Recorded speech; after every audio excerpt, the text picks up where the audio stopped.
Hi, I'm Deanna from People Chandelier, and today we're gonna go over what I would call the single footlock 3-turn thing, or the 3-turn thing with the single footlock.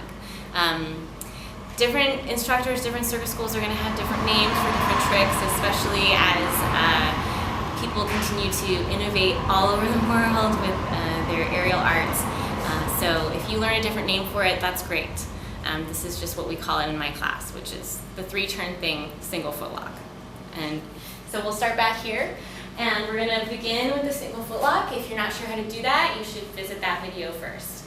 So you'll have the entire silk together, okay? And getting into your single footlock, doesn't matter which side. Okay? And now you've got the silk in front of you, you're going to split the silk.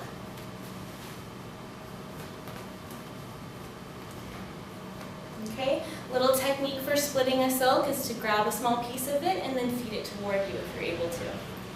Okay, pulling the silk apart.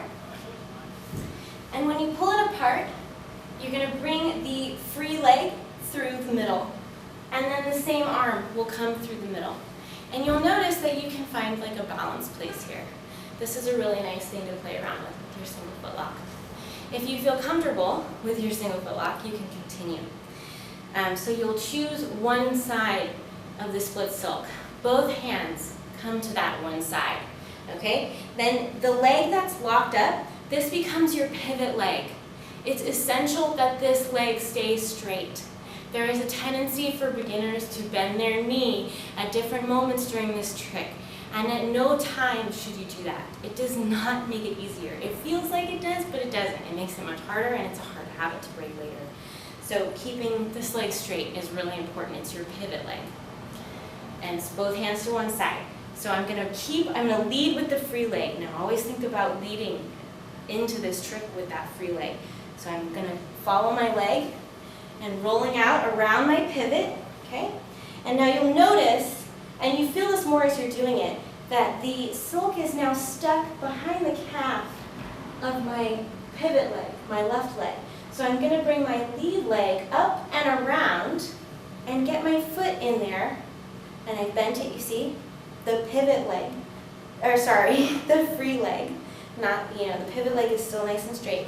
I'm going to push it down below my calf and use the momentum and the pressure of that push to push my body through. For one. Okay, still holding on to the same one side of the silk. Leading with that free leg. Rolling out around my pivot leg. Leg comes around, I'm going to push down below my calf for 2. Coming through. Okay? For 2. Alright? Still straight, still leading with this leg.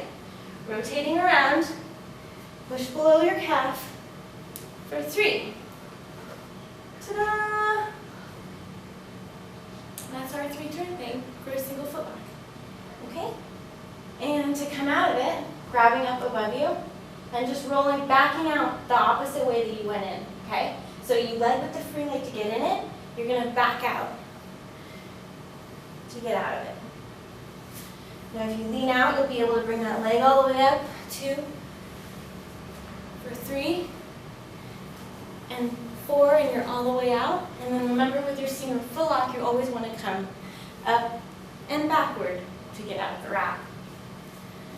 Okay? That is the 3-turn thing.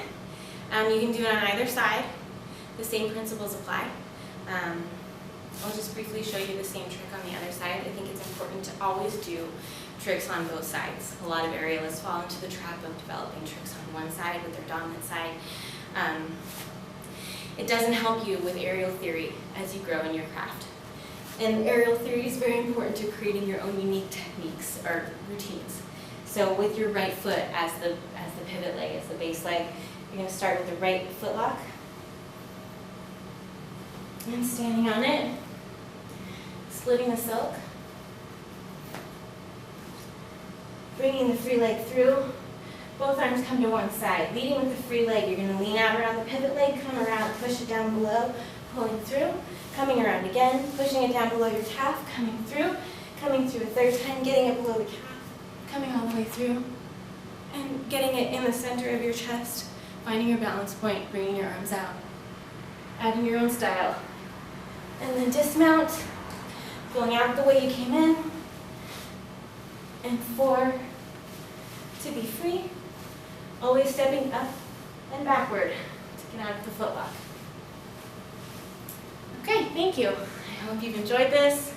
If you're serious with your craft, remember to check out other classes, other teachers, performances, and service schools.